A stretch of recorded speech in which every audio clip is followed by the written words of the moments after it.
നിരവധി വൈറ്റമിൻസിൻ്റെയും മിനറൽസിൻ്റെയും അത്ഭുത കലവറയാണ് മുരിങ്ങയില. മുരിങ്ങയില എങ്ങനെ തോരൻ വയ്ക്കാമെന്ന് നോക്കാം. ഹൈ ഫ്ലെയിമിൽ ഗ്യാസ് ഓണാക്കിയതിന് ശേഷം ഒരു പാത്രം വെച്ച് വെളിച്ചെണ്ണ ഒഴിച്ച് കടുക് പൊട്ടിച്ചെടുക്കാം. മുരിങ്ങയില നുള്ളി വേണം എടുക്കാൻ, ഒരിക്കലും മുറിച്ചിടാൻ പാടില്ല. നല്ല ഹെൽത്തി ആയിട്ടുള്ള മുരിങ്ങയില വേണം എടുക്കാൻ. കടുക് പൊട്ടിയതിന് ശേഷം എല്ലാ മുരിങ്ങയിലയും അതിലേക്ക് ചേർത്ത് 2 സവാള നീളത്തിൽ കട്ടി കുറച്ച് അരിയണം.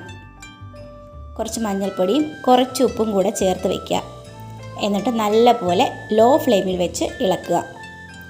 നല്ലപോലെ ഇളക്കിയതിന് ശേഷം കുറച്ചുകൂടെ വെളിച്ചെണ്ണ ഒഴിച്ച് ഒന്നും കൂടെ ഒന്ന് മിക്സാക്കി നമുക്ക് മൂടി വെച്ച് കാത്തിരിക്കാം. ഇനി തേങ്ങ ഒതുക്കിയെടുക്കണം. ഇത് വേവുമ്പോഴേക്കും നമുക്ക് തേങ്ങ ഒതുക്കാം. തേങ്ങ ഒതുക്കിയെടുക്കാൻ ഞാൻ അരമുറി തേങ്ങയാണ് എടുത്തിരിക്കുന്നത്. പച്ചമുളക് നിങ്ങളുടെ എരിവിനനുസരിച്ച് വ്യത്യാസം വരുത്താം. കറിവേപ്പില, വെളുത്തുള്ളി, ചെറിയുള്ളി, ഇഞ്ചി. ഒരു 2 മിനിറ്റ് ആയപ്പോഴേക്കും നമ്മളുടെ മുരിങ്ങയില വെന്ത് വന്നിട്ടുണ്ട്. അതിലേക്ക് കുറച്ച് സ്പേസ് ആക്കി ഞാൻ കുറച്ച് വെളിച്ചെണ്ണയും കൂടി ആഡ് ചെയ്യുന്നുണ്ട്. എന്നിട്ട് അതിലേക്ക് നമ്മൾ ഒതുക്കി വെച്ച തേങ്ങ ഇട്ടതിന് ശേഷം പിന്നെയും നല്ലപോലെ മിക്സ് ചെയ്യുക.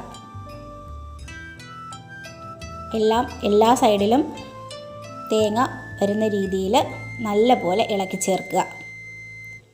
ഇളക്കി ചേർത്തതിന് ശേഷം നമുക്ക് 1 മിനിറ്റ് ലോ ഫ്ലെയിമിൽ വെച്ചതിന് ശേഷം നമുക്കൊന്നും കൂടെ കാത്തിരിക്കാം.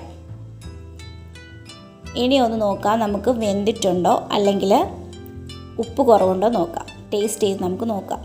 ഉപ്പ് കുറവുണ്ടെങ്കിൽ നമുക്ക് ഒന്നുകൂടെ കുറച്ചുകൂടെ ഉപ്പ് നമുക്ക് ചേർക്കാവുന്നതാണ്. വളരെ ഹെൽത്തിയും ടേസ്റ്റിയുമാണ് ഈ മുരിങ്ങയില.